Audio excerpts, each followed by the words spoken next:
guys, welcome back to my channel. This is Ryan again. So today we are going to attend the webinar about decision making with management and information system. This is to be conducted by section B of the subject EDM317 by Dr. Alfredo Aquino, presented by Ethel. So let's see what's going on here. You cannot make the important skills for leaders to have.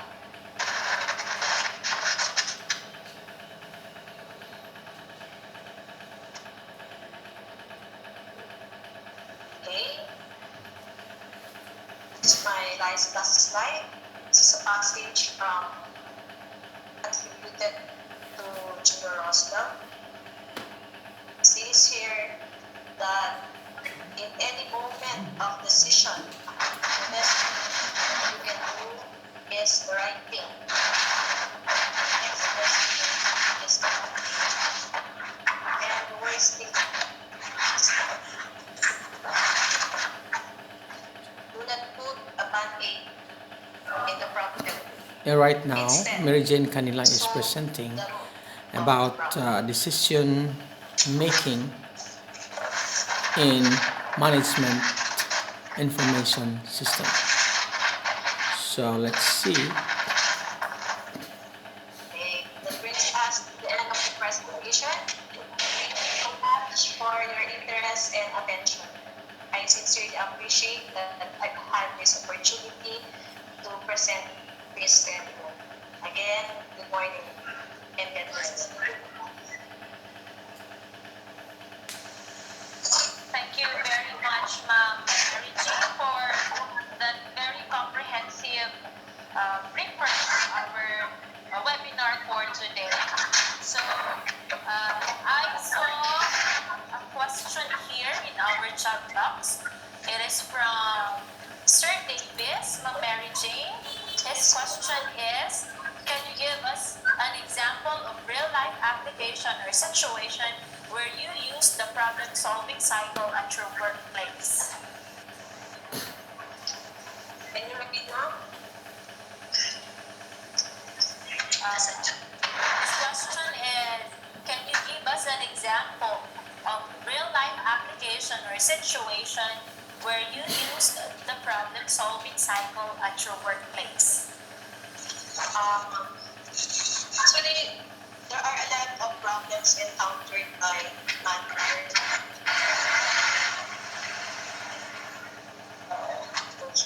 Hello, narinig po? Yes, ma'am. Okay.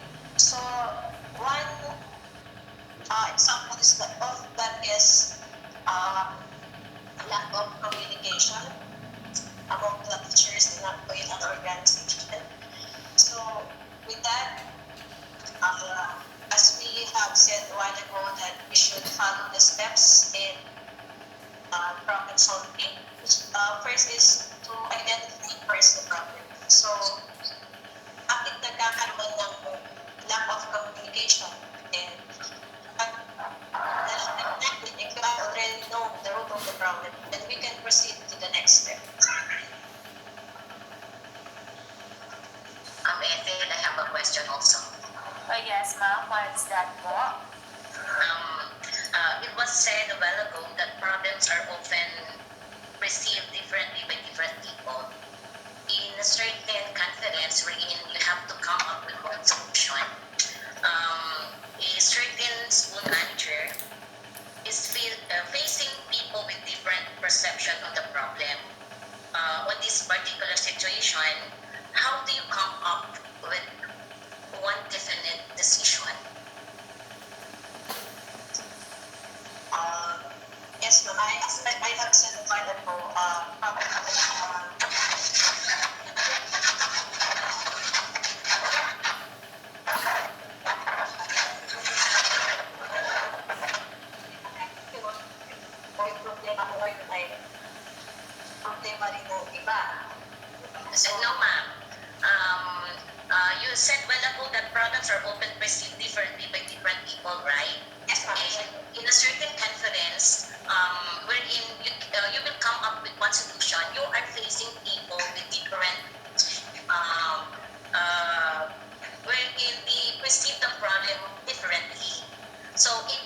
situation, how will you come up with one solution?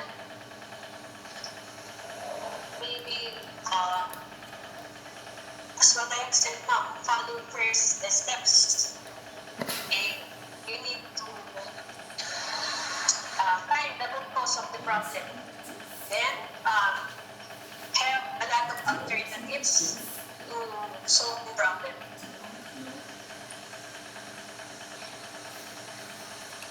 Okay na po yun, ma'am?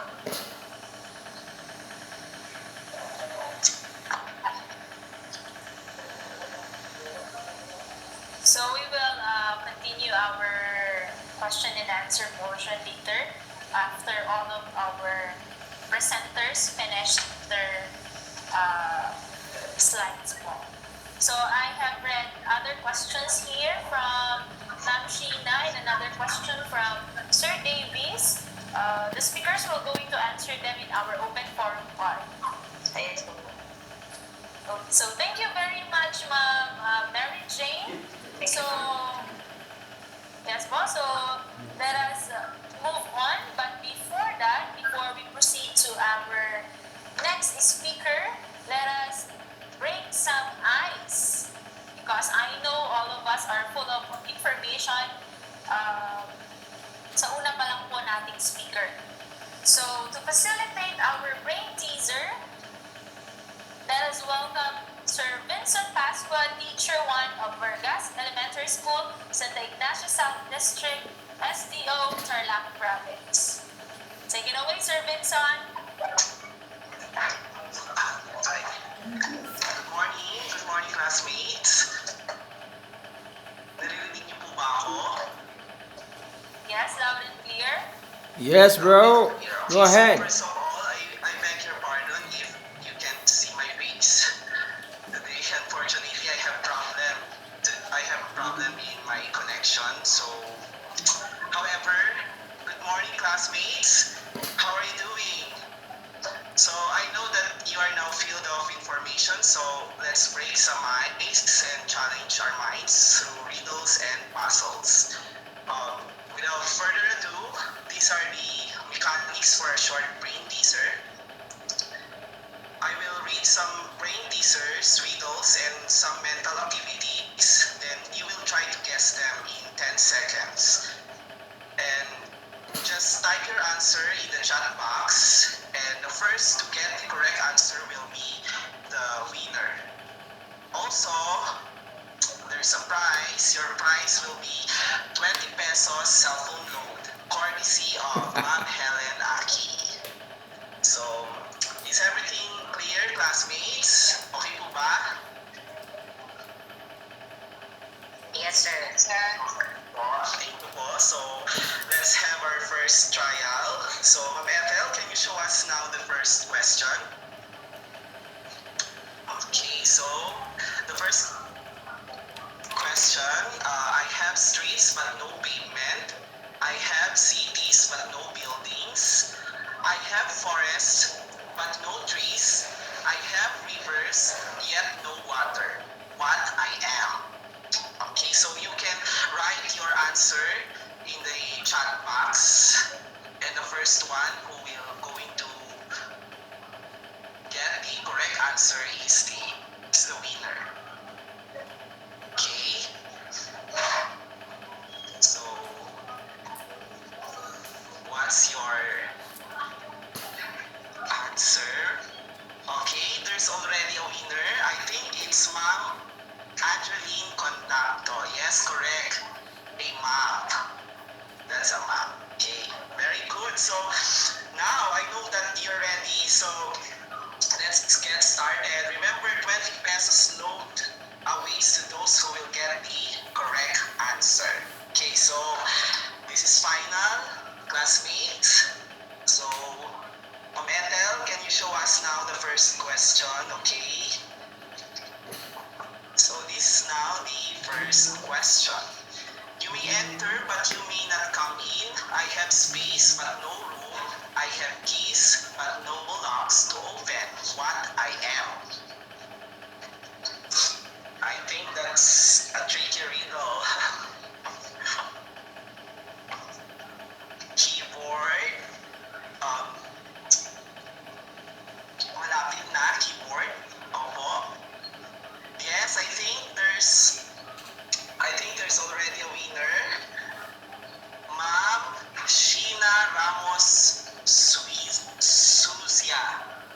Suzia. Is that correct? Sheena Ramos Suzia. Yes, correct. That is computer. Very good. Very good. Okay, next, Ma'am Ethel. Congratulations, Ma'am Sheena.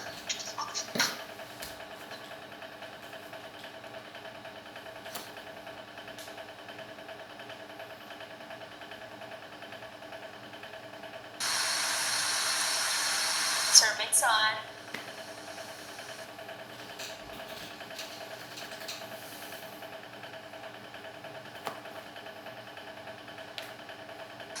Alright, I think Sir Vincent has left the meeting, so I will be the one to facilitate our brain teaser. So our next question is, I am small as an ant and big as a whale. I can soar through the air like a bird with a tail. I can be seen by day and not by night. I can be seen with a big flash of light. I follow whoever controls me by the sun, and I fade away when dark fell like a tall. What am I?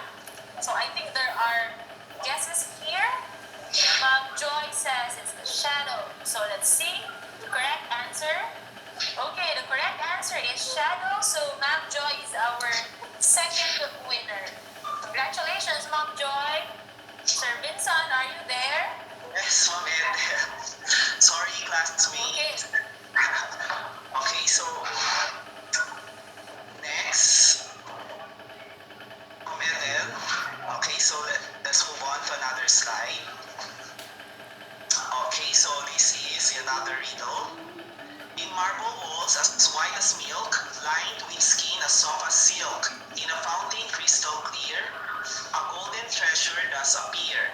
There are no doors to this stronghold, yet break in and steal the gold. What I am. Okay. Any wild guess? I think there is already a winner. It's Ma'am Michelin Nimo Favorada. Correct. So the answer is egg. Very good. Congratulations, Ma'am Michelin Nimo Favorada. Next, so this is another tricky brain teaser. So what does this mean? What does this mean, guys? Classmates.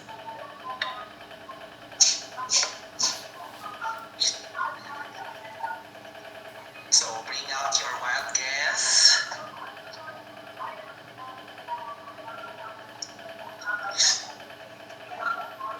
Remember, you will only guess the riddles in 10 seconds.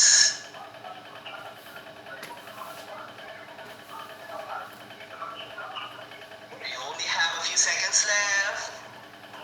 Classmates. Okay, correct. Ma'am Angeline Contacto. Yes, 3 degrees below zero. That's correct. Congratulations, Miss Angeline Contacto. Sir Vincent, another one, and then we will proceed to the next speaker. Okay, Ma'am Ethel. Okay, so let's move on to another slide. So what does this mean? Another tricky, challenging riddle. Correct, Miss Sheila Ramos Suzia. Yes, correct. It's missing you. Nawawala po yung U sa alphabet. It's missing you. Correct. Congratulations, Miss Sheila Ramos. Okay, so I think that's all for now, Ma'am Ethel. Later we will have another set of brain teaser. For now, let's listen to another speaker. Enjoy and relax. Back to you, Ma'am Ethel. Thank you very much, Sir Vincent. So congratulations to our first set of winners. So others, you still have a chance later after our second speaker. So now let's move on to our next speaker, our speaker for session 2. Okay, our session 2 speaker is currently working at Pangasinan Technological Institute, Binbali, Pangasinan, and holding a position of Assistant Professor 3. She served as a classroom teacher, a THG department head in Binbali Catholic School Incorporated from June 1995 to July 2001. She also served as an instructor 1 at PESCA Pangasinan Technological Institute with Bali, Pangasinan from August 2001 to October 2019. So she graduated as cum laude at Pangasinan State University Binbali campus with a degree Bachelor of Science in Fishery Education on June 1991 to April 1995. So she is a holder of different national certificates, NC3, aquaculture, food processing, and housekeeping. So ladies and gentlemen, our second speaker, Ma'am Helen S. Aquino. Ma'am Helen. Thank you very much for the kind and competent introduction, Ma'am Ethel. So good morning everyone, especially to our professor, Dr. Alfredo F. Aquino, and also to our classmates outside country. So after defining problem solving and decision making, now we will discuss on the prerequisite and attributes for good decision making and problem solving. Okay, so the prerequisite for good decision making and problem solving. Next slide, ma'am.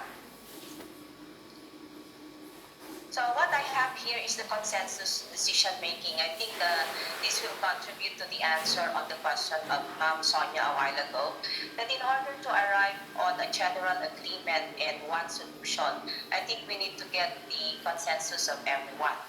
So consensus-based decision-making process is an effort in which affected parties seek to reach agreement on a course of action to address an issue or set of related issues. So it is a creative and dynamic way of reaching agreement between all members of a group. So instead of simply voting for an item and having the majority of the group getting their way, a group using consensus is committed to finding solutions that everyone actively supports or at least can live with. So for example, of having a consensus agreement is to have a template or the format of our MIS to be used. Like what are the details that we need to write there in the trainee's profile, the data that we need to collect. Next slide, please. Now, in this decision making, there are 5 significant prerequisites. We have the common goal, commitment to reach a consensus, trust, active participation, and good facilitation. So to define each of these, for the next slide, ma'am.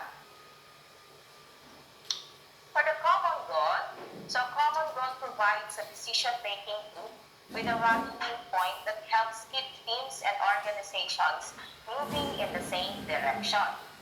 In addition, decision makers can evaluate whether each individual decision generates progress toward the goal, or at the very least, which potential decision in any decision set will move the needle. For example, in developing your institution's vision and mission. So you have to arrive at a common goal. So you're going to share your ideas and in the attainment of your institutional development. Next prerequisite is the commitment to reach a consensus. So everyone needs to agree that they will arrive at a consensus, at one agreement. Without a commitment to consensus, an individual or a small group can block movement. Individuals or subgroups that resist not only can stop a decision, but also force others to come to a consensus with their point of view, even if that point of view is unwise or unhealthy for the group.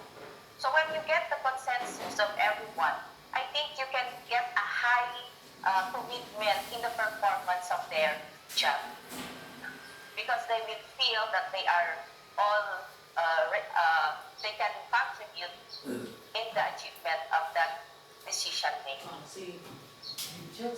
Di, ang ikaw, kumapir pa ko ng ilang message. Of course, next is we need to build trust.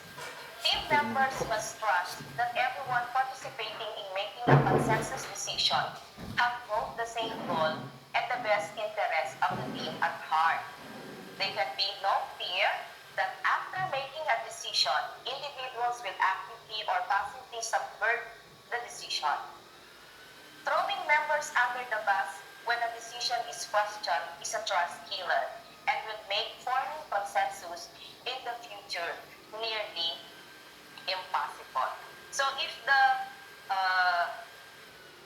you give trust to the member of the organization, I think everyone can contribute and everyone can make decision. At the same time, I think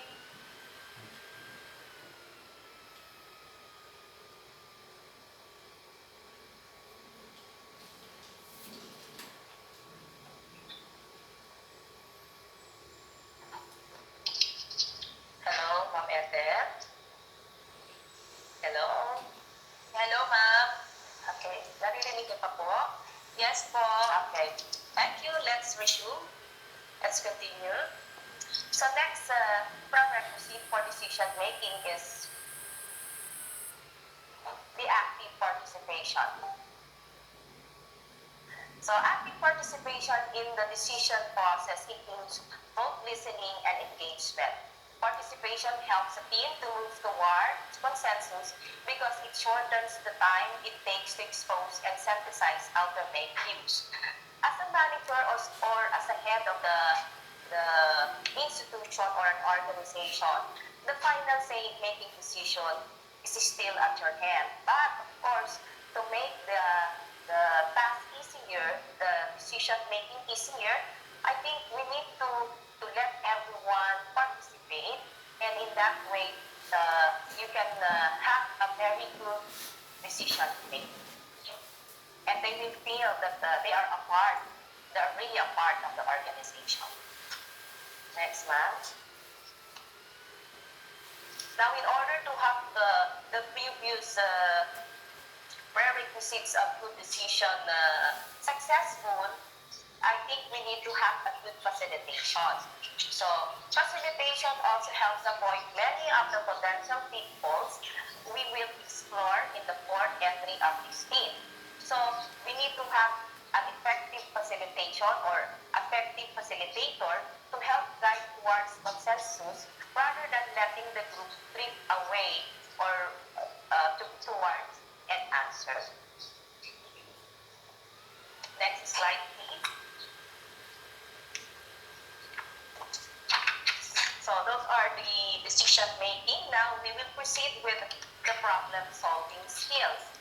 So it was already defined to you what the problem is by the first speaker, and I think as a manager or as a head, we need to have these problem solving skills.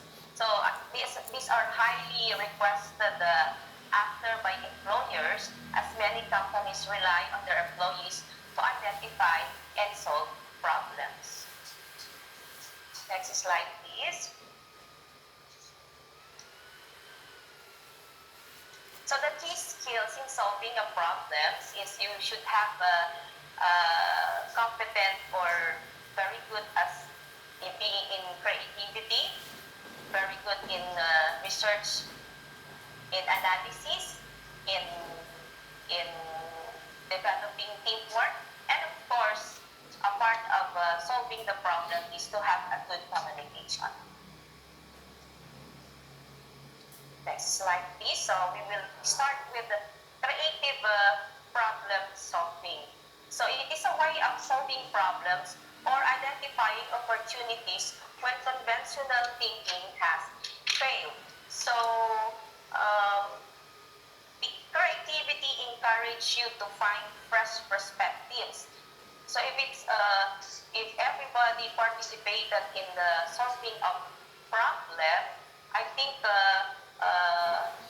we have different ages of employees. We have the millennials, the legendary.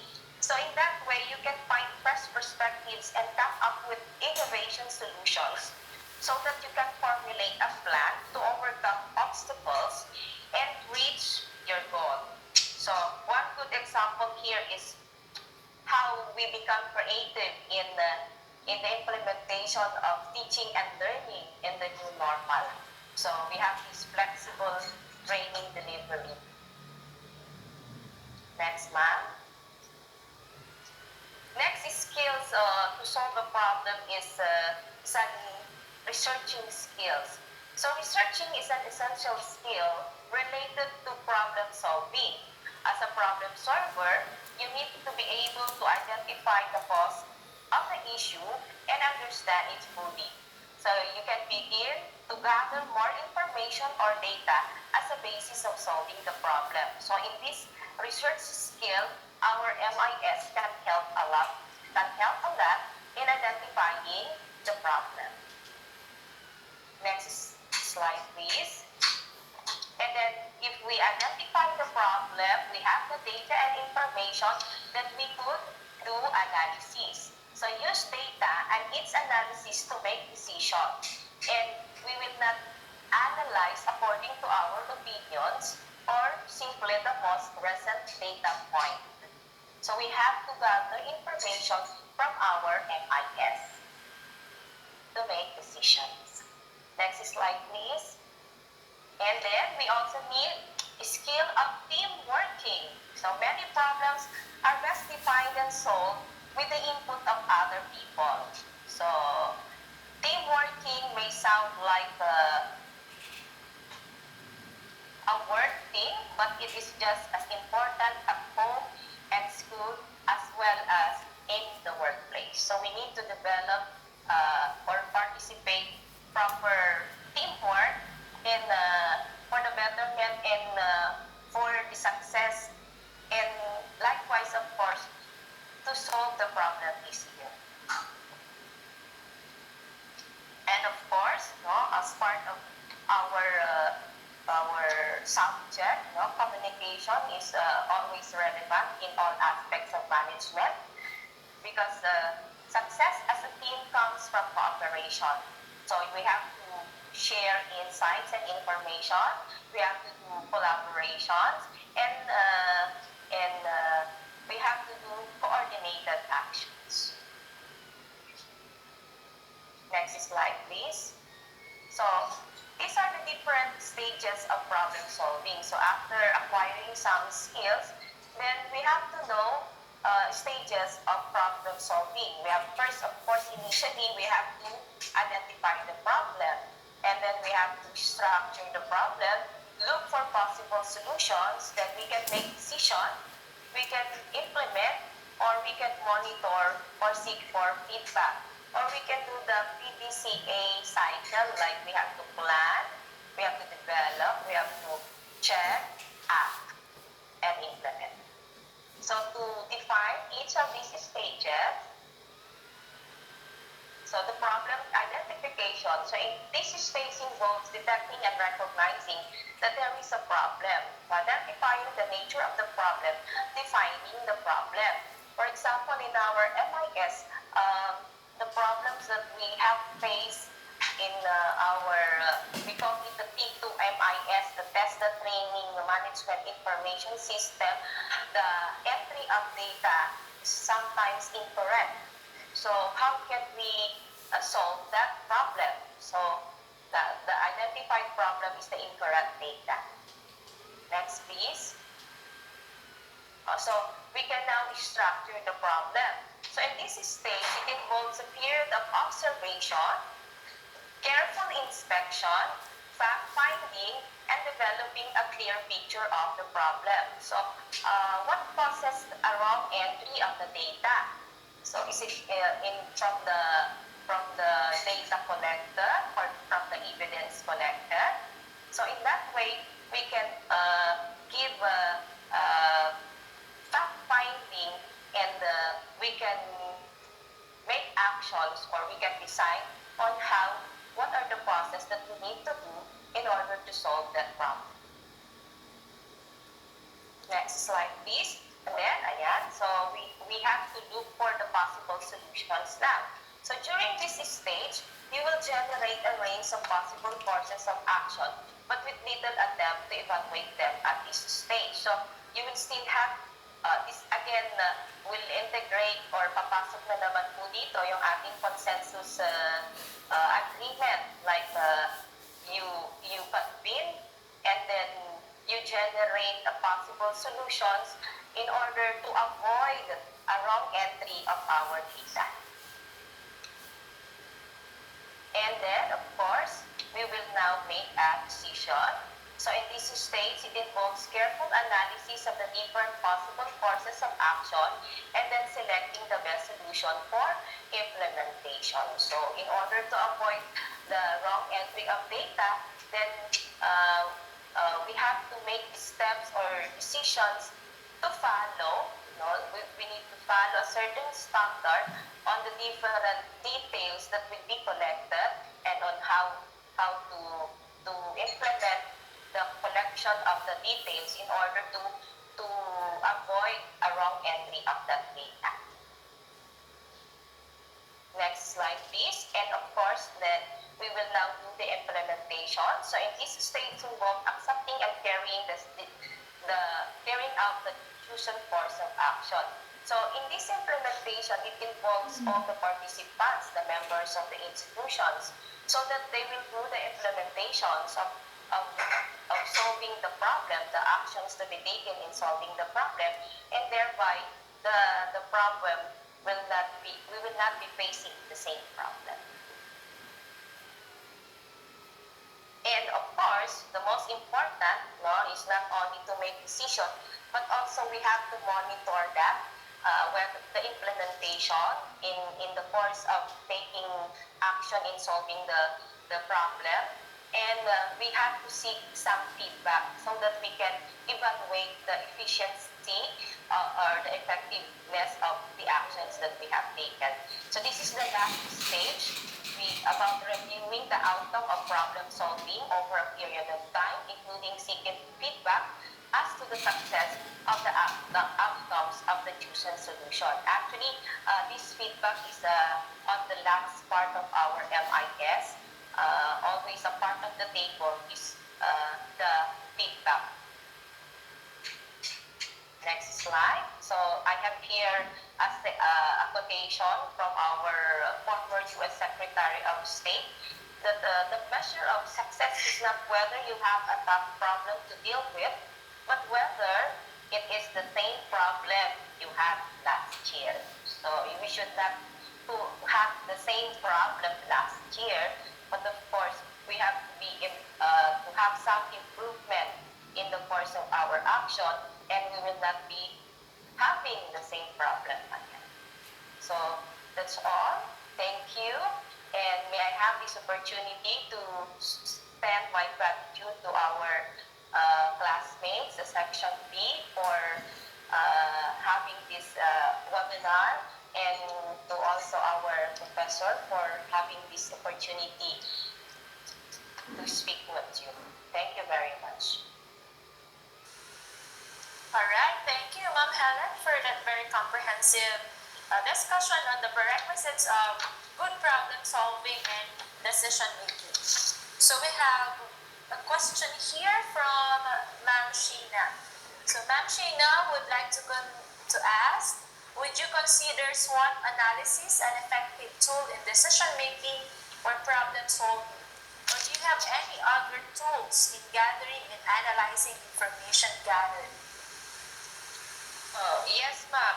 SWOT analysis is always a part of our decision making in order to build trust, in order to have active participation, and in order to have the consensus of everyone, and in order to know, to determine who can really solve the problem, or who has the capacity to do the decision making, and on their weakness also, we can develop how to make that weakness as an opportunity to improve that. So SWOT analysis is a good tool as well. Another question, Okay, ma'am. Helen.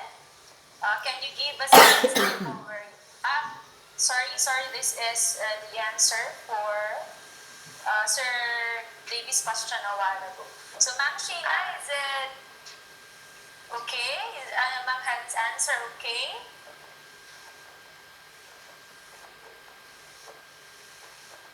So, we remind everyone. Yes, Ma'am Sheena, sorry. Yes, thank you. I think that's okay. But other than SWOT analysis, do you have any other tools that you use?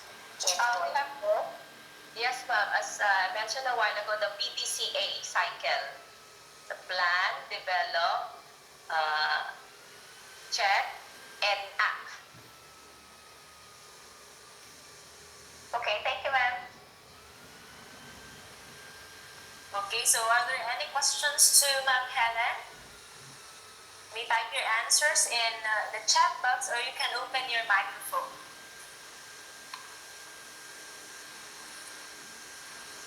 So if there are no questions, let us proceed to the second set of our brain speakers. May I now call again our brain teaser facilitator, Sir Vincent Pasqua. Okay, thank you, Ma'am Adele. I'm back with another set of mind exercises. So are you ready? I think you're ready. The instruction is the same with the previous activity. After each question, you have 10 seconds to figure out the answer. Okay, so let's get started. This is the first brain teaser. What does this mean?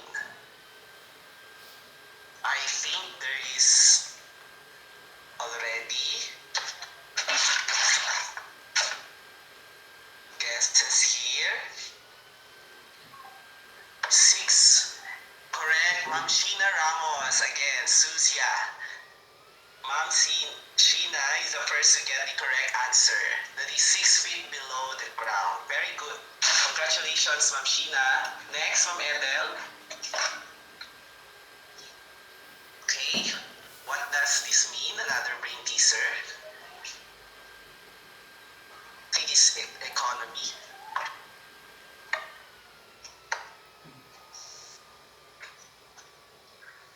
I think someone has already guessed the correct answer. And it's Ma'am Maria Cyril Marco. Correct, it's growing economy. Maria Cyril Marco. Congratulations. Another. So, what does this mean? Again, first. Yes. Correct, first aid. That's sila. Okay, so Ma'am Maria Cyril Marco got the correct answer. Again, Ma'am Maria, congratulations. First aid. Okay, another. Ma'am Edel. Okay, what does this mean? It's number. I think this is very challenging. Okay. I think someone has already guessed the answer. Sir Davis, correct. Life begins at 40. Sir Davis got the correct answer. Congratulations, Sir Davis. and I think Ma'am Sheena is the first one. Ma'am Sheena. Life starts. Oh, yes, correct. Sorry, Sir Davis. Ma'am Sheena is the first one to get the correct answer. Sorry. It's Ma'am Sheena po. Better luck next time po. So, next, what does this mean?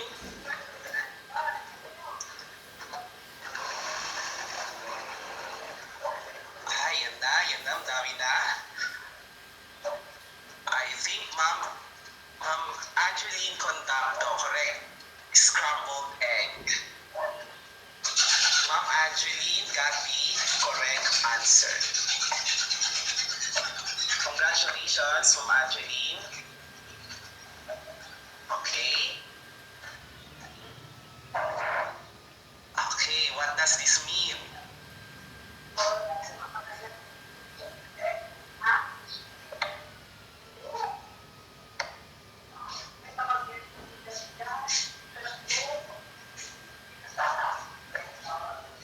Okay.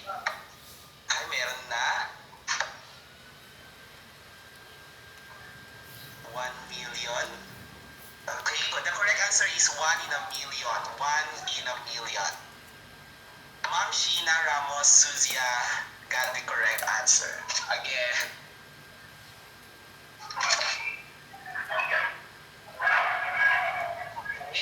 Okay, what does this mean?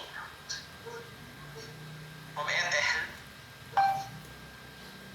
That's the brain teaser, sir. Yes.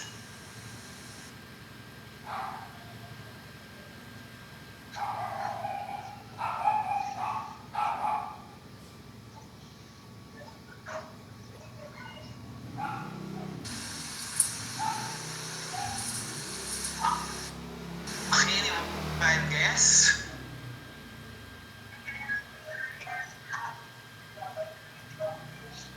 You only have a few seconds left.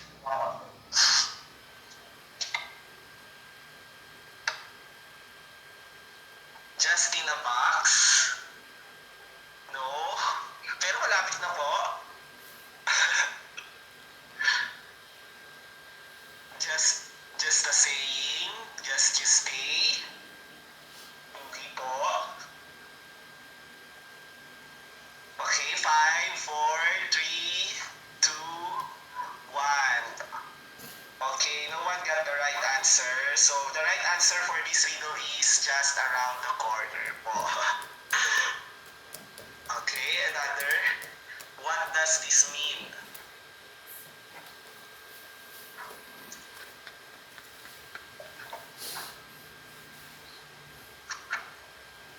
Okay, I think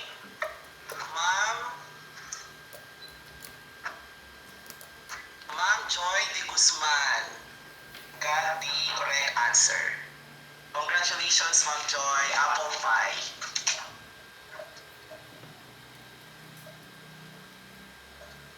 Okay, another.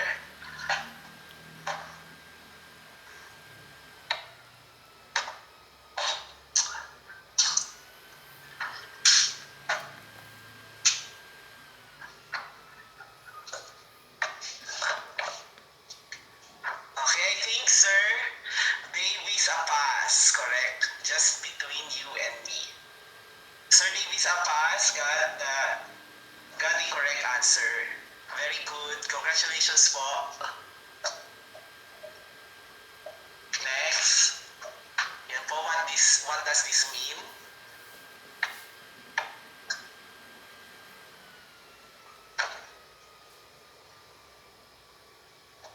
I think it's a challenging brain teaser also.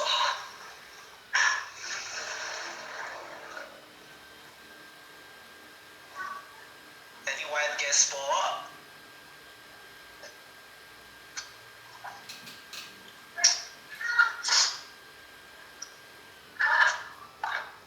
Yes, Ma'am Joy de Guzman got the correct answer. It's potatoes. Joy de Guzman.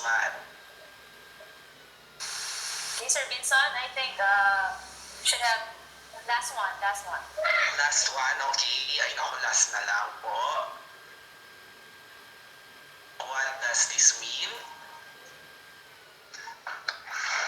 Another brain teaser.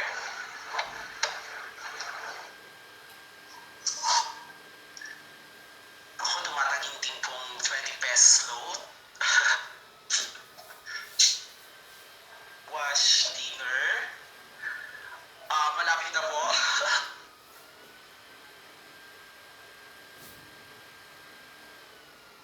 Was for dinner.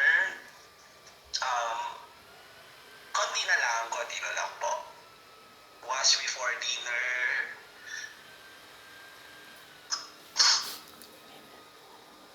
What's for dinner? Anyone guess pa po?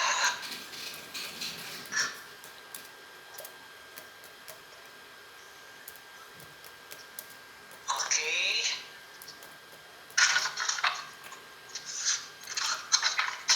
You only have a few seconds left.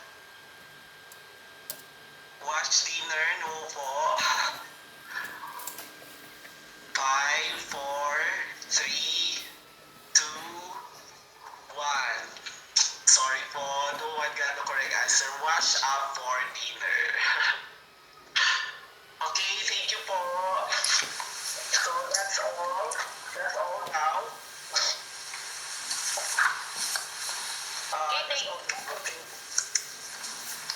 Okay, thank you, Sir Vinson. Your participation. I hope that you enjoyed our short break teaser. Back to you, Ma'am Ethel. Yes, thank you very much, Sir Vinson. So for now, we are going to proceed to our session 3, our last session for this morning.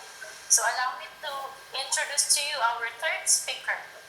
So she is the head teacher 3 of the English department and the school paper consultant and editor-in-chief of the division newsletter of Division of San Carlos City.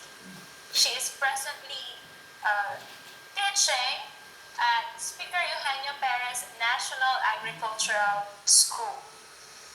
Previously, she was the OIC Senior High School Assistant Principal for Academics, school year 2018-2019. She was the president of the Division Association of School Paper Advisors, school year 2015-2016, and was the vice president of the Faculty and Employees Club. She also attended significant trainings like Guro 21 Course 1, Lead Excels and Teach On by Simeo Biotech, executive courses in remote teaching and learning by UP Open University, online courses by Microsoft Education Center. She has also attended a supervisory development training course, tracks 1 and 3. Her accomplishments are: she is the Region 1 representative to the National Online Write Shop relative to panels with focus on reading in the content areas, literacy, and learning across the curriculum. She was also a division representative to the regional training on the use of supplementary reading materials, a regional facilitator during the K-12 curriculum series of trainings, school and division training facilitator, and a provincial and regional champion last 2017 at National Statistics Month celebration essay writing contest. Friends, ladies and gentlemen, let us welcome our third speaker, Ma'am Evelyn L. Mendoza. Ma'am Evelyn, take it away. Thank you so much, Ma'am Ethel. So, pleasant morning to everyone, especially to our professor, Dr. Alfredo Aquino, and of course, our EDM317 counterparts in Section A, Sir Davis, Ma'am Shines, Ma'am Angeline, I also saw here Sir Dan August, and the others that I didn't mention. I guess I'll start sharing my screen now. Ma'am Ethel, tell me the one to share. You can share your screen, ma'am. Okay.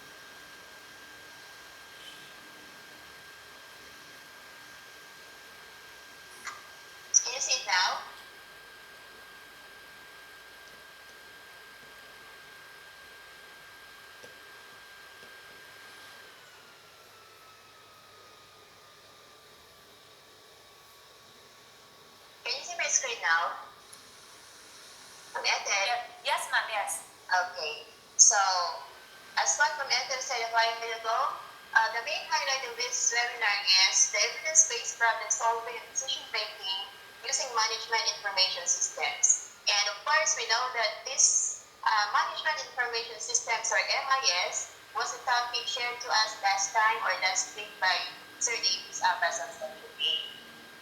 Okay, so we can say that problems have always been a part of our daily lives. They come in various forms, intensity and magnitude, and solving them is just a natural reaction that we all do in varying approaches though. One particular approach is evidence-based decision or problem solving, which is the first one. It represents an integrative approach to the application of scientific principles across the natural, behavioral, and social sciences. Another one, it examines interactions between factors and brings together a range of disciplines. And the third, it can provide a basis for synthesis and advanced accomplishment across general and specialist studies demonstrated through the application of knowledge, skill, and responsibilities to new settings and complex problems. So this particular definition of evidence-based problem solving is observable in the field of medicine. Just like now that the world is being faced with a health crisis due to the COVID-19 virus, which has undergone mutation resulting to other variants. Researchers and scientists all over the world were into a race of formulating the effective vaccine to curb the further spread of the said virus. In doing so, researches and studies have been conducted in order to arrive at the best solution to the problem. The materials used and the procedures that they have undergone and the results and observations will serve as evidences of their actions to remedy the health crisis.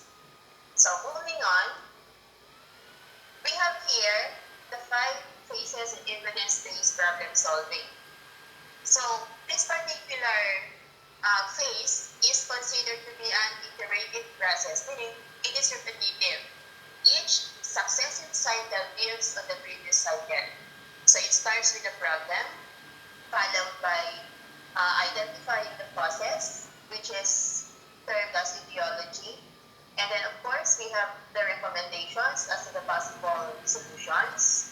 And then, of course, once the best solution was chosen or made, then we have the implementation. And then after the implementation, we have evaluation. So our speaker a while ago discussed also the cycle of problem solving that's very clear and unstated. And there was a question by Sir Davis as to an example of a real Evelyn, excuse me. Yes, ma'am. Cannot see your slide. Meron po presentation pero wala pong mga words. Okay. How about that? I'm already in the third slide. Wala pa rin po. Okay, so in that case, please do the sharing, Ma'am Ethel. I might be having a technical problem right now due to internet connection. Okay, I'll ma'am. stop sharing. Yes po.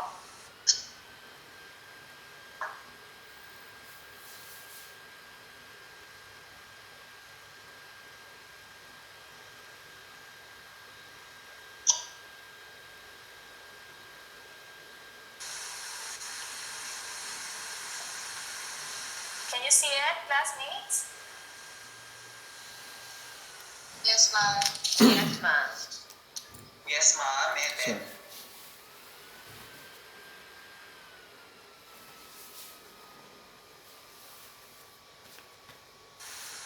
Okay, let's go back to Ma'am Evelyn Mendoza. Wait for a while. My laptop, okay. So we are now on the definition of evidence-based problem solving. Now let's proceed to the next slide, Ma'am Ethel, the phases of evidence-based problem solving. Okay, so as I was saying a while ago, Sir Davis had a question regarding example of real-life situations wherein we apply the cycle of problem solving.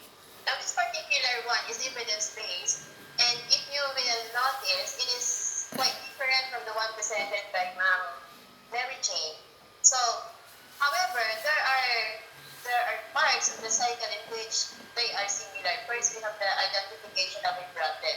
So this particular phase or cycle is true to the field of medicine, in which, for example, in the case of the COVID-19 pandemic that we are facing right now, so they have identified the problem and then the possible causes, and then after that, after carefully studying, analyzing, and considering the root cause of the problem, recommendations as to the possible solutions are done, and then we have the implementation and the evaluation. In the local scenario, for example, we can have a concrete example such as waste management. Waste, for example, solid waste management, it has been a problem for years, not only in the community but even in the schools. So in that particular case, of course, you have to identify the problem as presented by Mary Jane, and then you have to look for the other things that you have to consider. First, you have to consider the resources. I will look into the cycle for a while so that I can discuss it elaborately. And open the file for Ma'am Mary Jane. Can you give me the cycle that you have mentioned a while ago, the complete cycle?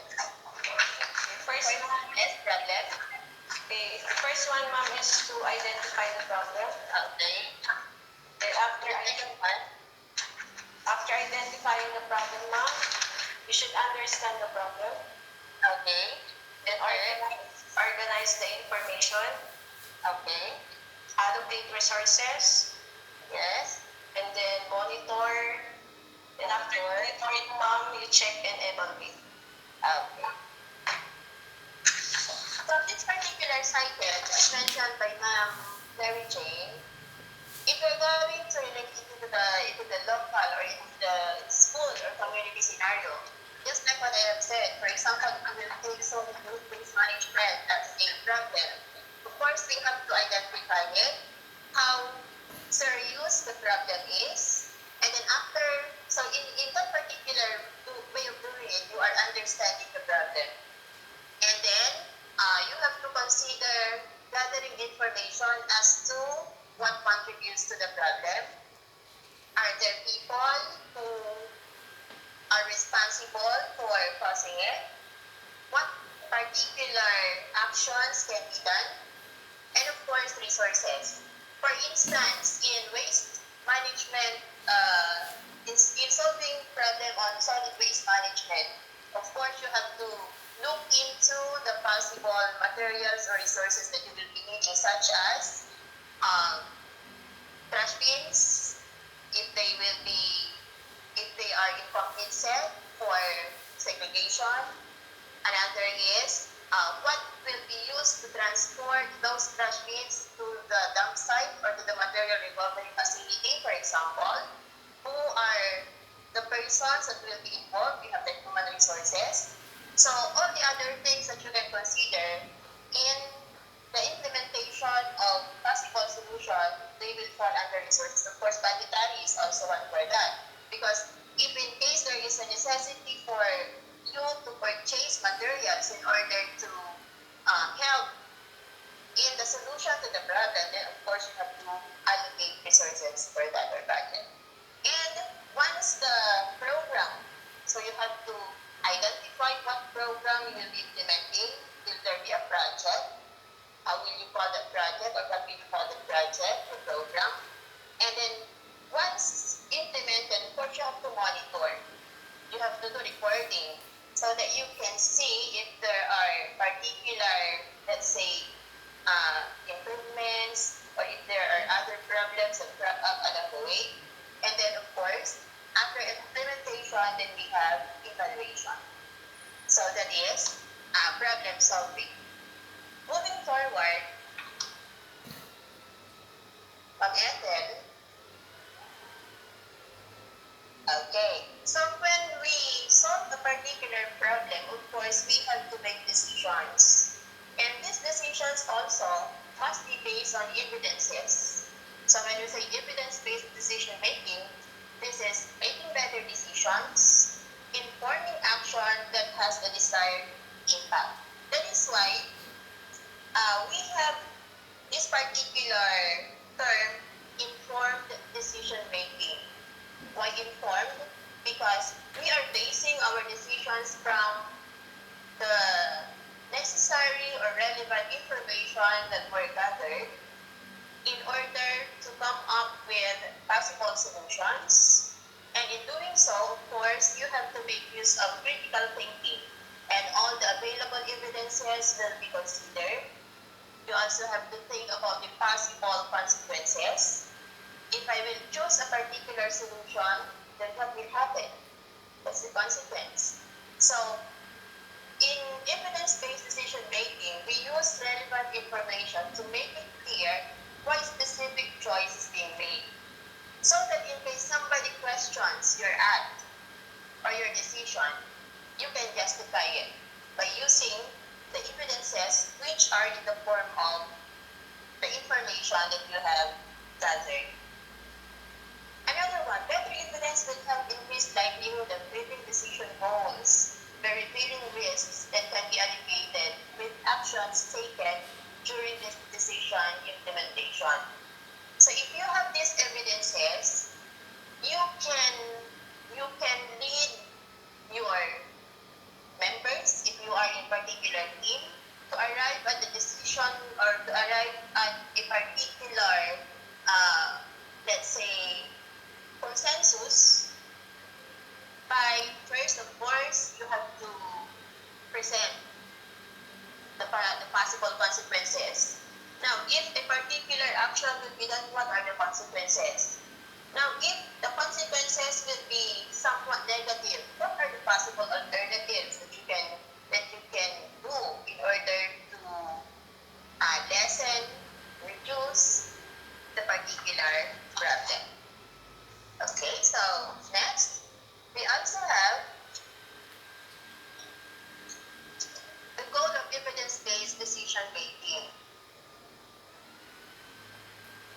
So when we say goal, given the information available and accessible and presented with the same evidence, all involved would come to the same conclusion.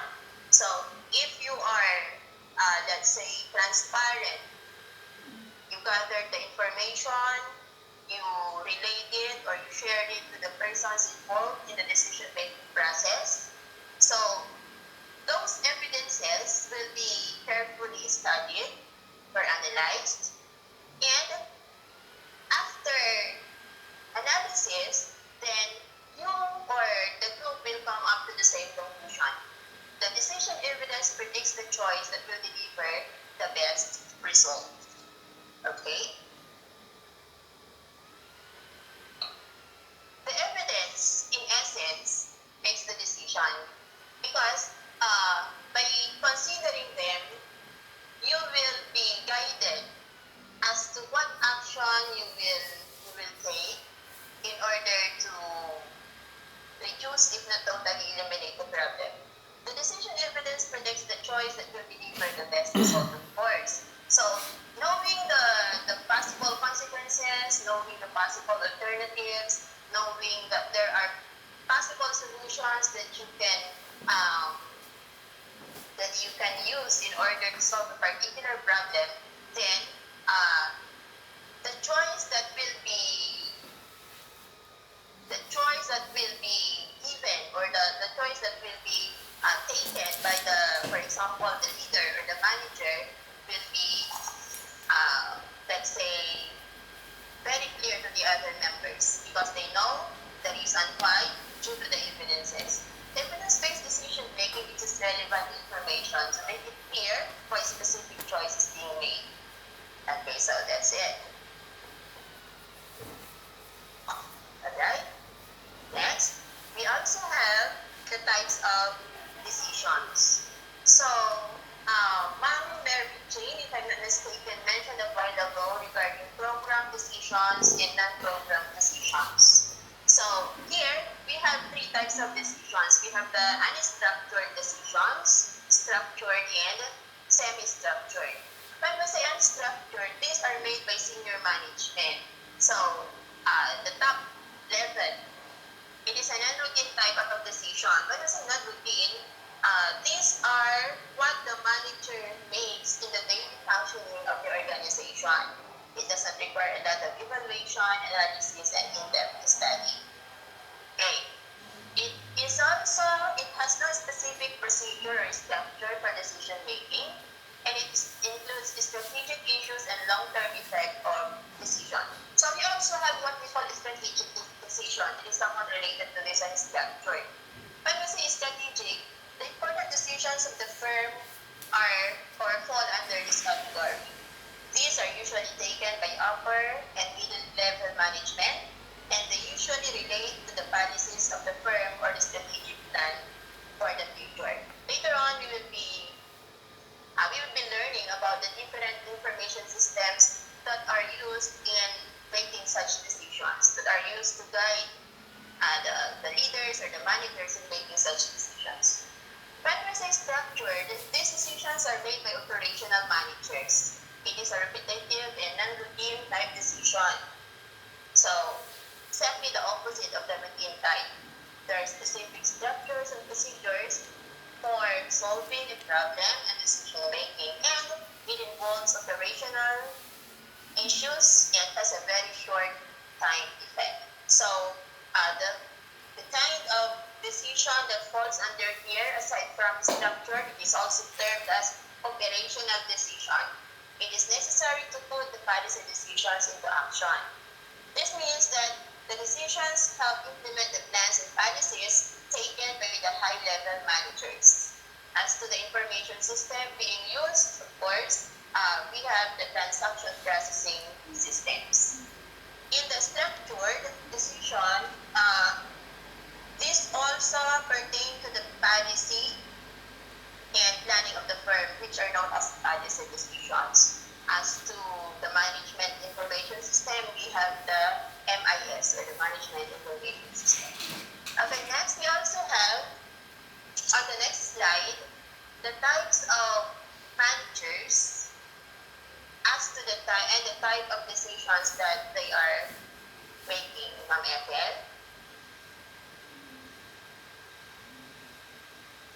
Okay, so in this slide, it shows the types of decisions as performed by the types of managers and examples of decisions being made. So I mentioned a while ago regarding structured, semi-structured, and structured. They are on the left portion. And as to the type of manager, so in lesson 1, in our course EDM317, our professor discussed the different types of managers, in which when we say senior managers, they are on the top level.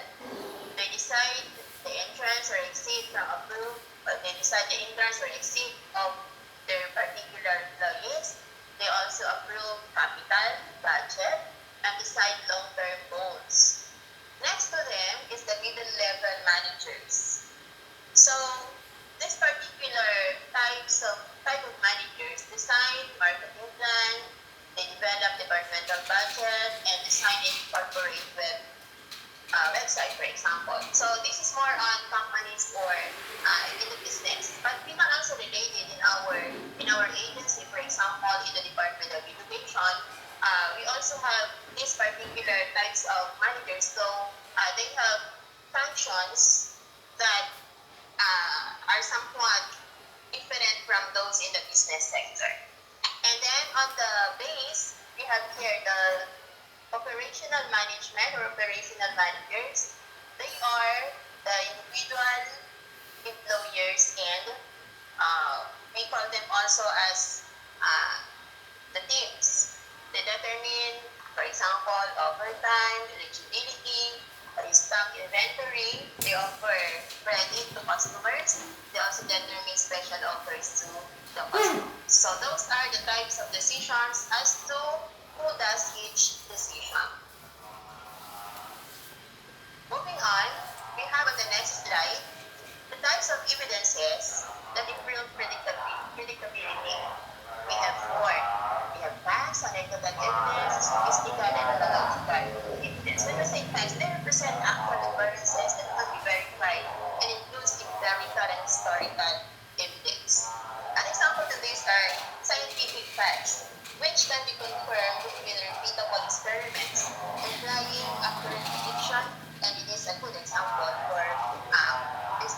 different kind of evidence. Another one is anecdotal. Anecdotes due to small sample size are frequently not representative of typical experience. Why? It is because they can indicate something, they can indicate that something is possible, but it will not establish likelihood of success. It is often used due to lack of other evidences. So that's anecdotal. And then of course we have statistical. Statistical correlation forms the basis for providing evidence of causality but doesn't prove it. So you can identify the cause of a particular problem. In complex systems, for example, there are many factors that may contribute to specific effect, and inference rules help establish the causal relationship. Is it necessary? Is it sufficient? Or is it contributory?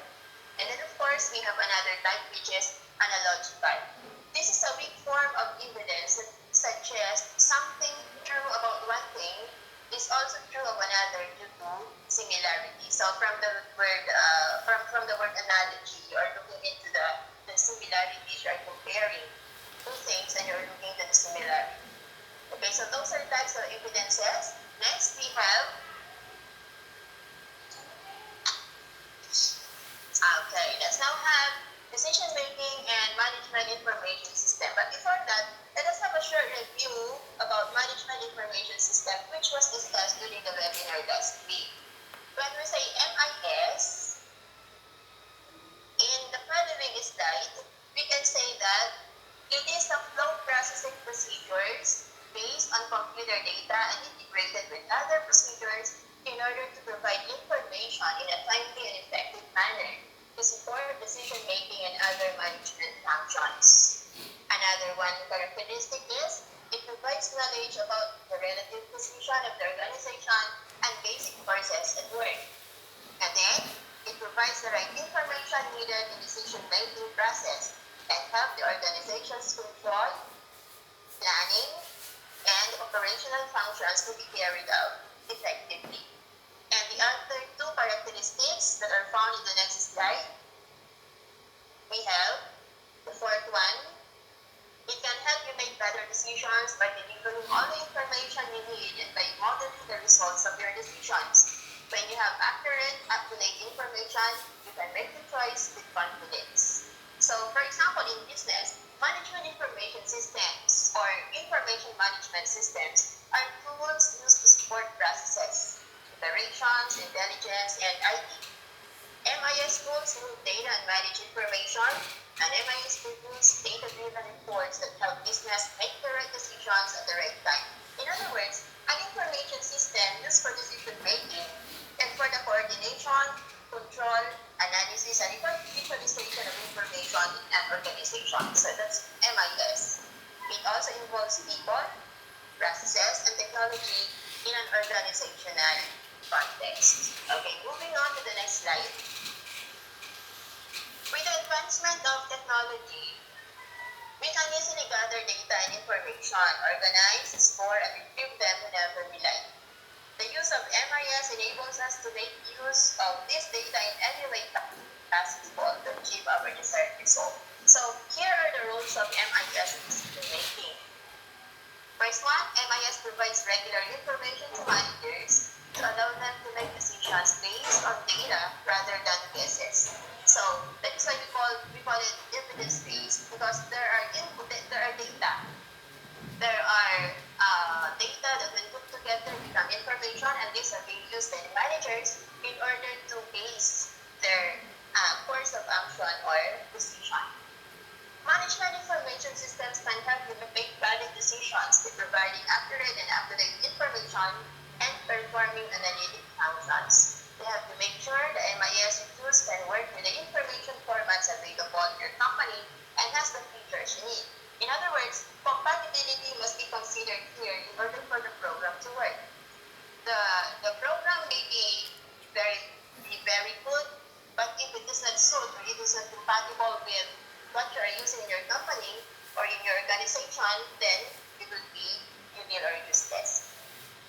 The third one, management information systems combine hardware hardware, software, and network products in an integrated solution that provides managers with data to format suitable for analysis, monitoring, decision-making, and reporting.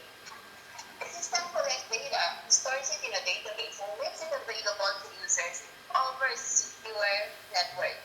This means that information system has this following characteristics. We have efficiency, security, and accessibility. And of course, moving on to the next slide, we have the advantages or importance of MIS in decision making, which can be summed up into 5. The first one is rapid access to information. Managers need rapid access or quick access to information to make decisions about strategic, financial, marketing, and operational issues. A management information system simplifies and speeds up information retrieval by storing data in a central location that is accessible via a network. The result is decisions that are quicker and more accurate. So Sir Davis mentioned last time regarding those data that are stored in the cloud, something like that, and then those which are being maintained by the company itself. So with the use of MIS, we can have the quick access to information. Another one is teams can collaborate. Here, evidences are carefully studied, or in here, even if there are people who stay in different locations, they can communicate with each other because of the presence of technology, because of the data that are present in them. They can share the data or the information, and of course, they can also share their knowledge. They can also give their insights, and that is what we call collaboration. Another one is decisions are based on latest information. It cannot be denied that whenever we make decisions, we are going to make use of information that are available. Okay, so management information systems bring together data from inside and outside the organization by setting up a network that creates a central database to retail outlets. Distributors and members of a supply chain, companies can collect sales and production data daily or more frequently and make decisions based on the latest information. So this particular importance of MIS is being facilitated with the use of technology, as what I mentioned a while ago. Another one is MIS enables or facilitates interpretation of results efficiently. Management information systems help decision makers understand the implications of their decisions. The systems collate raw data into reports